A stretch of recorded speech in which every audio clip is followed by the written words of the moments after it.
हम लोगों ने अभी तक पढ़ा वायरस क्या होते हैं, वायराइड्स क्या होते हैं, प्रियॉन्स क्या होते हैं। प्रियॉन्स हम लोग लास्ट क्लास में डिस्कस कर रहे थे। प्रियॉन्स को स्लो वायरस के नाम से भी जानते हैं, प्रियॉन्स को स्लो वायरस के नाम से भी जानते हैं, स्लो वायरस या प्रियॉन्स। हमने आपको पढ़ाया था कि वायरस जो होते हैं वो आपके किससे बने होते हैं, तो वायरस बने होते हैं डीएनए, न्यूक्लिक एसिड और प्रोटीन से मिलकर बने होते हैं। अगर सिर्फ न्यूक्लिक एसिड हो तो वायरॉइड कहलाएगा और सिर्फ प्रोटीन हो तो प्रियॉन्स कहलाते हैं। तो कैसे प्रोटीन होंगे ये? इन्फेक्शियस प्रोटीन बोल सकते हो इसको, प्रियॉन्स को क्या बोल सकते हैं? इन्फेक्शियस प्रोटीन भी कह सकते हो। प्रोटीन के बने होते हैं और इन्फेक्शियस नेचर के होते हैं, इसलिए इनको इन्फेक्शियस प्रोटीन के नाम से भी जानते हैं। इसमें प्रोटीन कैसा होता है? तो मेनी टाइम, सेवरल टाइम क्या होता है? एबनॉर्मली फोल्डेड प्रोटीन होता है, नॉर्मल पैटर्न में नहीं होता है, एबनॉर्मली फोल्डेड प्रोटीन होता है। प्रियॉन्स में जो प्रोटीन होते हैं वो एबनॉर्मली फोल्डेड होते हैं और इनकी वजह से बहुत तरह की न्यूरोलॉजिकल डिजीज होती है। इनकी वजह से कौन सी बीमारी होती है? ज्यादातर न्यूरोलॉजिकल डिजीज कराते हैं, न्यूरोलॉजिकल डिजीज होती है बहुत तरह की।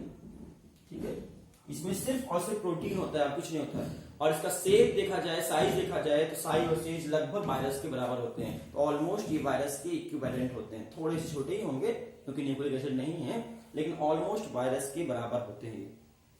इनके कारण बहुत तरह की बीमारी होती है, जैसे कि मैड काउ डिजीज। पहली बीमारी का नाम है मैड काउ डिजीज। ये बीमारी आपकी प्रियॉन्स की वजह से होने वाली बीमारी है, mad cow disease.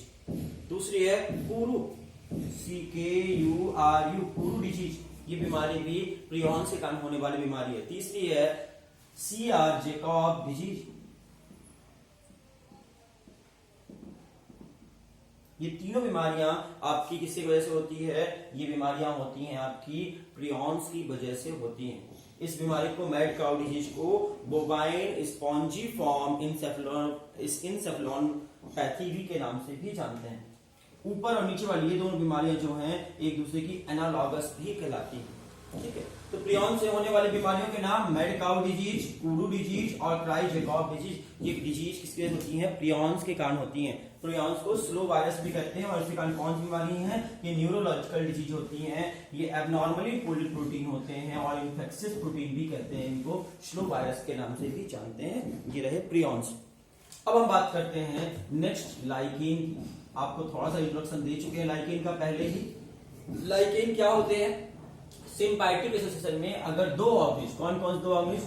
Fungi plus algae, ये दोनों ऑर्गेनिज्म सिम्बायोटिक पैटर्न में एक दूसरे के साथ जुड़ जाएं, उसे लाइकेन के नाम से जानते हैं। आपके एल्गी और फंजाई सिम्बायोटिक एसोसिएशन में जुड़ जाएं तो उन्हें हम लाइकेन के रूप में जानते हैं। फंजाई का काम क्या है? तो फंजाई आपका इसमें दो काम करता है। क्या क्या काम करता है इसमें? फंजाई का काम क्या है? पहला, ये रूट की तरह बिहेव करता है, प्लांट्स की रूट की तरह बिहेव करता है। और रूट का काम क्या है? Provide shelter. पहला काम है प्रोवाइड शेल्टर। फंजाई का पहला काम है शेल्टर प्रोवाइड करना, प्रोवाइड शेल्टर, रहने की जगह देता है। किसको? एल्गी को। पहला काम है प्रोवाइड शेल्टर। ठीक है, दूसरा काम एब्जॉर्प्शन ऑफ मिनरल। दूसरा काम है एब्जॉर्प्शन ऑफ मिनरल, मिनरल को एब्जॉर्ब करता है, मिनरल्स न्यूट्रिशन को एब्जॉर्ब करता है, दूसरा काम है इसका। तीसरा काम है वाटर को भी एब्जॉर्ब करता है, absorption of mineral and water, water को भी एब्जॉर्ब करता है मिनरल के अलावा। ये इसके मेजर काम है फंजाई के। ठीक है, फंजाई इस तरह देखेंगे किसी तरह बिहेव कर रहा है, एक रूट की तरह बिहेव कर रहा है, जैसा रूट बिहेव करता है। एल्गी का क्या काम है? एल्गल कंपोनेंट की बात करें तो एल्गी का काम क्या है? एल्गी फोटोसिंथेसिस करना, पहला काम है इसका फोटोसिंथेसिस करना, क्योंकि क्लोरोफिल है, फोटोसिंथेसिस कर सकता है क्लोरोफिल होने की वजह से एल्गी। और बताओ फोटोसिंथेसिस करने के दौरान क्या बनाएगा? कार्बोहाइड्रेट का फॉर्मेशन करेगा। और क्या कर सकते हैं? कुछ एल्गी ऐसे हैं जो नाइट्रोजन फिक्सेशन भी कर सकते हैं, नाइट्रोजन फिक्सेशन भी कर सकते हैं। तो ये देख पा रहे हो, एल्गी का ये काम हो गया। और दोनों मिलकर किसकी तरह बिहेव करते हैं? एक प्लांट की तरह बिहेव करते हैं। सिम्बायोटिक रिलेशनशिप है, इसलिए इसको सिम्बायोंट भी कहते हैं। और जब इसको सिम्बायोंट कहते हैं तो इसके कंपोनेंट को क्या कहेंगे? फंगस को माइको कहते हैं, पता है ना, माइकोलॉजी, माइकोटा। तो फंगस को क्या बोलेंगे, माइकोबायोन्ट के नाम से जानेंगे, माइकोबायोन्ट। सिम्बायोटिक रिलेशनशिप में है और माइकोबायोन्ट है, और इसको क्या बोलेंगे, एल्गी को फाइकोलॉजी कहते हैं, एल्गी की स्टडी को, इसलिए यहाँ पे बन जाएगा फाइकोबायोन्ट। तो फाइकोबायोन्ट का नाम एल्गी और माइकोबायोन्ट का नाम फंजाई। फाइकोबायोन्ट और माइकोबायोन्ट मिल जाएगा तो बन जाएगा लाइकेन, ठीक है। फाइकोबायोन्ट मतलब एल्गी और माइकोबायोन्ट मतलब फंजाई। तो फंजाई और एल्गी मिल जाते हैं तब जाकर आपका बन जाता है एक लाइकेन। लाइकेन के बहुत सारे काम है, बहुत सारी चीजें लाइकेन के बारे में जान लो। बहुत स्लो ग्रो करता है, स्लो ग्रोइंग ऑर्गेनिज्म है। लाइकेन के बारे में पहला कैरेक्टर स्लो ग्रोइंग होता है, बहुत धीरे धीरे ग्रोथ करता है, बहुत कई साल लग जाते हैं इसको ग्रो करते करते, और कई साल तक जिंदा रहता है, इसलिए ये कैसा प्लांट कहलाएगा, पेरेनियल प्लांट कहलाएगा। पेरेनियल का मतलब कई सालों तक जिंदा रहने वाला, जल्दी नहीं मरता, पेरेनियल है, बहुत साल तक जिंदा रहता है, स्लो ग्रोइंग है, लॉन्ग लाइफ है, बहुत लंबी उम्र जीता है, लॉन्ग लाइफ ऑर्गेनिज्म है। और ये कहाँ रहता है, जहां भी रहता है उसके हिसाब पर इसके बहुत सारे नाम है लाइकेन के, ठीक है। तो लाइकेन के नाम पढ़ लेते हैं, कहां पर रहने की जगह के हिसाब से, हैबिट के हिसाब से, इसकी हैबिटेट के हिसाब से लाइकेन के बहुत सारे नाम है। पहला नाम है सेक्सिकोलस। सेक्सिकोलस, सेक्सिकोलस लाइकेन कब कहेंगे, ऐसा लाइकेन जो कहां ग्रो करता हो, रॉक्स में ग्रो करता हो, पत्थरों पे ग्रो करता हो, ग्रो ऑन रॉक। जो लाइकेन रॉक पे ग्रो करता है, पत्थरों पे ग्रो करता है, उस लाइकेन को सेक्सिकोलस के नाम से जानते हैं। दूसरा है कॉर्टिकोलस। कॉर्टिकोलस ऐसा लाइकेन जो कॉर्टेक्स में ग्रो करता है, मतलब ट्री के बार्क में ग्रो करता है। कहां पर, ट्री के बार्क में, grow on tree bark, tree bark, tree के बार्क में ग्रो करता है, उसको कॉर्टिकोलस कहते हैं, ठीक है। तीसरा है टेरिकोलस। टेरिकोलस, टेरिकोलस लाइकेन कहां ग्रो करेगा, तो टेरिकोलस लाइकेन जो होगा मिट्टी पे ग्रो करेगा, टेरेस्ट्रियल प्लेस पे ग्रो करेगा, इसलिए इसका नाम टेरिकोलस हो गया। टेरेस्ट्रियल प्लेस पे ग्रो करेगा मतलब ग्रो ऑन सॉइल, सॉइल पे ग्रो करेगा, मिट्टी पे। अगर सॉइल पे ग्रो करता है टेरिकोलस के नाम से जानते हैं। फिर आपका है लिग्निकोलस, चौथा है लिग्निकोलस। लिग्निकोलस, लिग्निन के ऊपर ग्रो करेगा, लिग्निन के ऊपर ग्रो करेगा तो लिग्निकोलस कहलाएगा। लिग्निन कहां होता है, आपकी लकड़ियों पे, तो लकड़ी में लिग्निन होता है, मतलब ओल्ड लकड़ी पर, ओल्ड वुड पर, ग्रो ऑन ओल्ड वुड, पुरानी लकड़ियों पर ग्रो करे, जहां पर लिग्निन बहुत ज्यादा पाया जाए वैसे जगह पर ग्रो करे तो लिग्निकोलस कहलाएगा, ठीक है। तो इस तरह अलग अलग जगह पे लाइकेन ग्रो कर सकते हैं और इस हिसाब से उनका नाम हो सकता है। जहां पर ग्रो करें, सेक्सिकोलस अगर आपके रॉक्स पे ग्रो करे, कॉर्टिकोलस अगर ट्री के बार्क पर ग्रो करे, टेरिकोलस अगर सॉइल पे ग्रो करे, पुरानी लकड़ियों पे ग्रो करे तो लिग्निकोलस। इस तरह इसके बहुत सारे नाम हो सकते हैं। अच्छा, लाइकेन को जो बोलते हैं हम लोग बोलते हैं सिम्बायोटिक एसोसिएशन है, दो ऑर्गेनिज्म साथ में मिलकर रहते हैं। कौन से दो ऑर्गेनिज्म, एल्गी और फंजाई। लेकिन एक साइंटिस्ट आया जिनका नाम था क्रॉम्बी, क्रॉम्बी नाम के एक साइंटिस्ट है, क्रॉम्बी नाम के एक साइंटिस्ट आए और उनका मानना है कि लाइकेन जो है वो सिम्बायोटिक एसोसिएशन नहीं है। वो कौन सा एसोसिएशन है, मास्टर स्लेव थ्योरी दी उन्होंने, मास्टर स्लेव थ्योरी दी। इसके लिए लाइकेन को समझाने के लिए उन्होंने कौन सी थ्योरी दी, मास्टर स्लेव थ्योरी दी। मास्टर मतलब मालिक और स्लेव मतलब होता है गुलाम, मालिक गुलाम थ्योरी। उसने कहा एक मालिक और एक गुलाम है, दोनों बराबर के नहीं है, तो इसमें कौन मालिक है और कौन गुलाम है। उन्होंने कहा फंजाई मालिक है और एल्गी जो बेचारा वो गुलाम है। लाइकेन मतलब उन्होंने क्या कहा कि सबसे ये जो है फंजाई जो है वो प्रीडोमिनेंट है, fungal component predominance over the, उन्होंने क्या कहा, फंगल कंपोनेंट, फंगल कंपोनेंट जो है वो क्या है, प्रीडोमिनेंट है, मालिक बना हुआ है। किसके ऊपर प्रीडोमिनेंस करता है, एल्गल कंपोनेंट ऊपर। तो कंपोनेंट प्रीडोमिनेंस, प्रीडोमिनेंस ओवर किसके ऊपर, एल्गल कंपोनेंट, एल्गल कंपोनेंट को गुलाम बनाकर रखा है कौन? Fungal component. ये बात किसने कही? आपके क्रॉम्बी नाम के साइंटिस्ट ने, और इसे मास्टर स्लेव थ्योरी या फिर इसे हेलोटिज्म के नाम से भी जानते हैं। इसको क्या कहते हैं?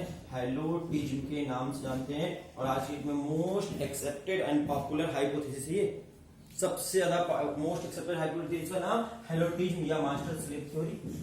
ये सबसे ज्यादा मोस्ट एक्सेप्टेड और पॉपुलर थ्योरी है मास्टर स्लेव हाइपोथेसिस। एक मालिक और एक गुलाम है।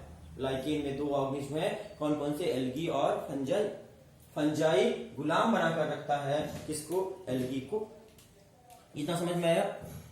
अच्छा, एक चीज और याद रखना, आपको पता है लाइकेन किससे किससे मिलकर बना होता है? फंजाई और एल्गी के मिलने से बनता है। फंगस और एल्गी आपस में जुड़ जाते हैं तो लाइकेन बनता है। अब याद रखिए, कई बार एल्गी की जगह पे ब्लू ग्रीन एल्गी भी आ जाता है। एल्गी ना होकर ब्लू ग्रीन आता है। ब्लू ग्रीन मतलब बैक्टीरिया। कभी कभी fungi plus blue green algae, BGA मतलब साइनो बैक्टीरिया, बैक्टीरिया, फंजाई और बैक्टीरिया मिलकर भी कभी कभी लाइकेन बना देते हैं, तब भी लाइकेन कहलाएगा। ज्यादातर लाइकेन किससे बनता है? फंजाई और एल्गी के मिलने से। लेकिन कभी कभी वो एल्गी BGA भी हो सकता है, और BGA मतलब बैक्टीरिया होता है, तो फंजाई और बैक्टीरिया मिलकर भी लाइकेन बनाते हैं कभी कभी। तो आपने समझा लाइकेन के बारे में इतनी सी बात। अब हम बात करते हैं लाइकेन का क्लासिफिकेशन पढ़ते हैं on the basis of thallus. Thallus कैसा होता है उस बेसिस पर लाइकेन कितने तरह के होते हैं? तो थैलस के हिसाब से लाइकेन 3 तरह के होते हैं। पहला होता है आपका क्रस्टोज।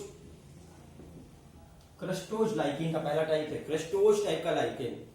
दूसरा टाइप का लाइकेन होता है आपका फॉलियोज, और तीसरा होता है फ्रूटिकोज। फ्रूटिकोज, फॉलियोज, तीसरा होता है फ्रूटिकोज। ये 3 तरह के लाइकेन आपको देखने मिलते हैं। कौन कौन से? क्रस्टोज, फॉलियोज और फ्रूटियोज। आप नेट पे डायग्राम इनका जरूर एक बार देख लीजिएगा।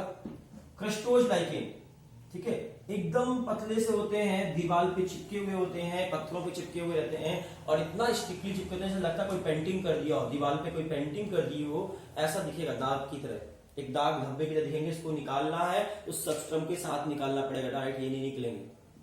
फॉलियोज लीफ लाइक दिखते हैं, फॉलिकल्स की तरह दिखते हैं, इसलिए इनको फॉलियोज कहा गया। और फ्रूटियोज ये बाल जैसे, दाढ़ी जैसे बाहर निकले होते हैं बहुत सारे, तो ये इसलिए इनको फ्रूटियोज कहा गया। 3 तरह के लाइकेन आपको देखने मिलते हैं। तीनों का डायग्राम देखेंगे आपको समझ में आ जाएगा लाइकेन कैसा दिखता है। ठीक है, क्रस्टोज, फॉलियोज और फ्रूटियोज, तीनों तरह के लाइकेन का फोटो देखिएगा। ये दाग धब्बे की तरह दिखेगा, ये लीफ लाइक दिखेगा, और ये आपका घास जैसा दिखेगा, जैसे घास हो। ठीक है, तो लाइकेन के बारे में हमने इतना समझा। अब पढ़ते हैं इकोनॉमिकल इंपॉर्टेंस ऑफ लाइकेन, और इसको पढ़ने से पहले पढ़ते हैं बच्चे कैसे पता करता है लाइकेन में रिप्रोडक्शन कैसे होता है। तो लाइकेन में रिप्रोडक्शन करने के लिए एक स्पेशल स्ट्रक्चर बनता है, इसका नाम है सोराई या सोरोडियम। सोराई या सोरोडियम, ये प्लूरल है या सिंगुलर है? सोराई या सोरेडियम बनता है। सोरेडियम क्या होता है? सोरेडियम कुछ नहीं है, फ्यू एल्गल सेल, कुछ एल्गी की सेल को इन्वेलप कर ले, घेर ले। कौन? फंजाई। ये रहा एल्गी की सेल है, देख सकते हो आप, ये रही एल्गी की सेल कुछ, और एल्गी की सेल को चारों तरफ से कौन घेर ले? फंगस की सेल घेर ले चारों तरफ से। ये देखो फंगल के कंपोनेंट, फंगल का माइसीलिया घेर ले चारों तरफ से। किसको घेर ले? एल्गी को। बीच में क्या होगा? एल्गी होगा, और चारों तरफ क्या होंगे? आपके फंजाई होगा। अगर फंगस एल्गी को घेर ले तो बन जाता है सोरेडियम, और सोरेडियम ही हवा में बिखरता है, और सोरेडियम के थ्रू बच्चे पैदा होते हैं। तो सोराई या सोरेडियम से बच्चे पैदा करता है लाइकेन। लाइकेन में रिप्रोडक्शन किसकी मदद से होता है? सोराई की मदद से या सोरेडियम की मदद से। और सोराई सोरेडियम क्या है? If few algal component surrounded by, enveloped by fungal component, then it will called सोराई। एल्गी के चारों तरफ अगर फंजाई इसको घेर ले, कब्जे में ले ले, तो सोराई कहेंगे। अब हम बात करते हैं economical importance of lichen. Lichen का इकोनॉमिकल इंपॉर्टेंस पढ़ रहे हैं। इकोनॉमिकल इंपॉर्टेंस, तो क्या क्या लाइकेन के फायदे हैं? पहला फायदा, इकोलॉजिकल सक्सेशन में। इकोलॉजिकल सक्सेशन में लाइकेन का बहुत बड़ा रोल है। सोचो आज से करोड़ों साल पहले, लाखों साल पहले जब धरती बनी होगी, धरती पत्थर भी पत्थर रहे होंगे, मिट्टी ना रही होगी धरती पे, तो मिट्टी, पत्थरों से मिट्टी बनाने का काम कौन किया होगा? तो पत्थरों को, मिट्टी में रॉक को रॉक में आराम से ग्रो हो जाते हैं, और रॉक में जब ग्रो करते हैं तो वहां पे एसिड गिराते हैं जिससे रॉक पिघलता है, बारीक बारीक रॉक पिघलता है, और ये मरते हैं तो ऑर्गेनिक मैटर देते हैं और रॉक से सॉइल बनाए होंगे। इस तरह सॉइल पैदा हुई, धरती में सॉइल फॉर्मेशन में हेल्प किए होंगे। तो लाइकेन का पहला काम क्या है, मिट्टी बनाने में काम किए होंगे। जब धरती बनी होगी स्टार्टिंग टाइम पे, या ऐसी जगह जहां पर सिर्फ पत्थर ही पत्थर है, वहां मिट्टी बनाने का सॉइल फॉर्मेशन में मदद करते हैं लाइकेन वहां ग्रो कर जाते हैं पत्थरों पे, और वहां पे धीरे धीरे धीरे धीरे इकोलॉजिकल सक्सेशन करते हैं, और वहां मिट्टी का फॉर्मेशन आता है कुछ समय के बाद। दूसरी बात, कुछ लाइकेन को हम खाते भी हैं, एज अ फूड खाते हैं और एज अ फूडर खिलाते हैं, फूड एंड फूडर की तरह यूज करते हैं, खाने और खिलाने के लिए जानवरों को। तो बहुत सारे लाइकेन है जिनको खाते खिलाते हैं, जैसे कि एग्जांपल के तौर पे परमेलिया एक लाइकेन का नाम है। परमेलिया नाम का जो लाइकेन होता है, ये परमेलिया नाम का लाइकेन, इसको रॉक फ्लावर के नाम से भी जानते हैं, पत्थरों का फूल, रॉक फ्लावर के नाम से भी जानते हैं परमेलिया को। और ये रॉक फ्लावर नाम का प्लांट साउथ इंडिया में बहुत लोग बहुत स्वाद से खाते हैं। इस लाइकेन को बहुत स्वाद से खाया जाने वाला लाइकेन है परमेलिया या रॉक फ्लावर, इडेबल लाइकेन है। साउथ इंडिया के लोग बहुत खाते हैं, साउथ इंडिया में जाओगे तो। फिर as a source of dye, कई तरह का डाई बनाने के लिए, सोर्स ऑफ डाई, बहुत तरह का डाई बनाने के लिए किया जाता है इसका यूज, लाइकेन का यूज। कई तरह के रंग बनते हैं इससे, ठीक है। आपका लिटमस पेपर का नाम सुना है आपने? लिटमस पेपर केमिस्ट्री लैब में सुना होगा। लिटमस पेपर वही पेपर है जिससे एसिड और बेस पीएच चेक करते हैं। कोई चीज एसिडिक है या बेसिक है, पीएच चेक करने के लिए पेपर यूज होता है, उसको लिटमस पेपर कहते हैं। और लिटमस पेपर भी जो एसिड बेस इंडिकेट करता है वो लाइकेन से ही बनता है। कौन सा लाइकेन से बनता है? रोसेला नाम के लाइकेन से। रोसेला एक स्पेशल लाइकेन है। इस लाइकेन से क्या बनता है? तो इस लाइकेन से आपका बनाया जाता है, आपका इसी लाइकेन से बनता है लिटमस पेपर, रोसेला नाम के लाइकेन से, ठीक है। तो ये आपका लिटमस पेपर बनाने में भी आपका लाइकेन का यूज है। लाइकेन का यूज क्या क्या पढ़े? पहला, इकोलॉजिकल सक्सेशन में सॉइल फॉर्मेशन करने के लिए। दूसरा, फूड एंड फूडर की तरह परमेलिया या रॉक फ्लावर नाम का लाइकेन हम बहुत खाते हैं और अपने जानवरों को भी खिलाते हैं। सोर्स ऑफ डाई, डाई बनाने के लिए बहुत तरह का, जैसे कि एग्जांपल पे लिटमस पेपर बनता है जो एसिड बेस इंडिकेटर है, केमिस्ट्री लैब में यूज करते हैं। वो लिटमस पेपर आपके रोसेला नाम के लाइकेन से ही बनाया जाता है। बहुत तरह की मेडिसिन बनाने के लिए as a source of medicine, बहुत तरह की मेडिसिन बनाने में भी लाइकेन का यूज होता है। जैसे कि एग्जांपल के तौर पे उसनिक एसिड, नाम सुना होगा आपने, उसनिक एसिड, ये एक तरह की एंटीबायोटिक बनती है, इससे एंटीबायोटिक बनती है। और उसनिक एसिड एक लाइकेन से मिलता है, उस लाइकेन का नाम है उसनिया नाम के लाइकेन से बनता है, इसलिए इसका नाम पड़ गया उसनिक एसिड। उसनिया नाम के लाइकेन से उसनिक एसिड निकलता है, और उसनिक एसिड से दवाइयां बनती हैं, एंटीबायोटिक बनती है, बहुत तरह की दवाइयां बनती हैं, ठीक है। क्या रखिएगा, बहुत सारी बीमारियों में काम आता है। लाइकेन से बहुत सारी दवाइयां बनती हैं, जैसे कि जॉन्डिस की दवाई बनती है, ठीक है। लंग्स में इंफेक्शन हो जाए तो उसकी दवाई लाइकेन से बनती है, ठीक है। हाइड्रोफोबिया हो जाए, पानी से डर लगने लगे, तो उसकी दवाई भी आपके लाइकेन की मदद से बन जाती है। तो लाइकेन से बहुत तरह की दवाई बनती है। एग्जांपल है उसनिक एसिड नाम की एक दवाई बनती है, एंटीबायोटिक बनती है उसनिया नाम के लाइकेन से, ठीक है। सबसे मोस्ट इंपॉर्टेंट चीज, लाइकेन की सबसे खास बात है कि ये बायोलॉजिकल इंडिकेटर कहलाता है। लाइकेन को बायोलॉजिकल इंडिकेटर बोलते हैं। क्यों कहते हैं बायोलॉजिकल इंडिकेटर? क्योंकि ये बता देता है, बायोलॉजिकल इंडिकेटर ऑफ एयर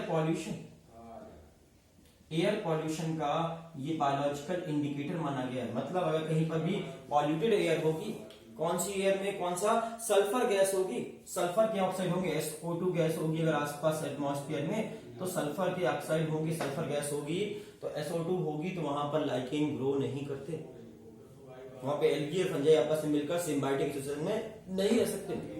क्या देखिएगा, जहां भी सल्फर गैस का पॉल्यूशन होगा एयर में, वहां पर लाइकेन ग्रो नहीं करते। अगर लाइकेन आपको दीवार में दिख जाए तो समझ जाना यहाँ पे लाइकेन है, इसका मतलब है कि यहाँ पर सल्फर आपका सल्फर गैस नहीं होगी। जहां भी सल्फर गैस होती है वहां लाइकेन ग्रो नहीं करते। इसलिए कह सकते हो कि it is a biological indicator of air pollution. जहां भी इंडस्ट्रियल एरिया होगी, फैक्ट्रियां होंगी, वहां कभी लाइकेन आपको देखने नहीं मिलेंगे। दीवारों पे, पहाड़ों पे, पत्थरों पे कहीं नहीं मिलेंगे, ठीक है। लेकिन आप जहाँ पे साफ सुथरी हवा होगी, कोई अच्छी जगह घूमने जाना, घूमने वाली जगह जहाँ नेचुरल ब्यूटी होगी, वहां पर जहाँ सल्फर गैस नहीं होगी, वहां पर लाइकेन आराम से देखने मिलेंगे। मतलब लाइकेन देख कर बता सकते हो कि यहाँ की एयर प्योर है या इम्प्योर है, मतलब एयर पोल्यूशन है या नहीं है, ठीक है। इंडस्ट्रियल एरिया में कभी भी लाइकेन आपको देखने नहीं मिलते हैं। और लास्ट यूज इसका है फॉरेस्ट फायर में। फॉरेस्ट फायर, जंगल में आग लगाने में। जब पुराने जमाने में लोग, आपने सुना पत्थरों को रगड़ रगड़ के आग लगाते थे। पत्थरों से डायरेक्ट आग लगाना, कभी लकड़ी में लगेगी, इतनी सी चिंगारी निकलती है। लेकिन अगर आसपास में बहुत इन्फ्लेमेबल चीज रखी दो तो तुरंत पत्थरों को रगड़ने से चिंगारी निकलती है, उससे भी आग लग जाएगी। और लाइकेन का यूज करते थे पुराने जमाने के लोग। हमारे जो पूर्वज थे, माचिस मैच बॉक्स नहीं था उनके पास, माचिस नहीं थी, पत्थरों को रगड़ कर आग निकालते थे। कैसे आग जलाते थे? लाइकेन जलाते थे। उष्मिया नाम का एक लाइकेन है, स्पेशल लाइकेन है उष्मिया। देखने में बूढ़े आदमी की दाढ़ी, सफेद सफेद दाढ़ी जैसी होती है बूढ़े इंसान की, उसी से देखने में मिलता है। कैसे दिखता है? ओल्ड मैन बियर्ड की तरह दिखता है, बूढ़े आदमी की। ओल्ड मैन की किस जैसे दिखता है? बियर्ड जैसा दिखता है, उसकी दाढ़ी जैसा दिखता है। ओल्ड मैन बियर्ड के नाम से भी जानते हैं। उष्मिया का दूसरा नाम है ओल्ड मैन बियर्ड, बूढ़े इंसान की दाढ़ी। और ये उष्मिया नाम का जो लाइकेन है, ये हाईली इन्फ्लेमेबल होता है। इतना इन्फ्लेमेबल है कि आसपास चिंगारी भी होगी, तुरंत आग लग जाएगी इसमें, सूखा सा रहेगा तो। इसलिए इसका यूज आग लगाने के लिए करते थे पहले के लोग। लेकिन आजकल क्या है कि जब जंगलों में ये लाइकेन अपने आप पड़ा रहता है और पत्थर, जब पेड़ एक दूसरे से टकराते हैं, ये पेड़ है दूसरा पेड़ है, अगर दूसरे के करीब है, टकरा रहे हैं, चिंगारी निकलती है और इससे आग पकड़ लेती है, पूरे जंगल में आग लग जाती है धीरे धीरे। तो जंगल में आग लगाने के लिए भी ये रिस्पॉन्सिबल है फॉरेस्ट फायर के लिए। मतलब ये अच्छा भी है बुरा भी है। फॉरेस्ट में फायर लगा देगा तो अच्छा है कि बुरा है? बुरा हो जाएगा, वहां पर बुरा हो जाएगा। इस तरह लाइकेन के इतने सारे यूज थे। हमने लाइकेन के यूज पढ़ लिए। यहाँ पर हमारा चैप्टर पूरी तरह से फिनिश हो गया। बायोलॉजिकल क्लासिफिकेशन पूरा चैप्टर हमने कंप्लीट कर लिया, ठीक है। Thank you. आप लोगों को अगर कोई भी डाउट लगे इस चैप्टर में तो आप लोग कमेंट करके हमसे डायरेक्ट कांटेक्ट करके व्हाट्सएप में आप हमसे बात कर सकते हैं। Thank you.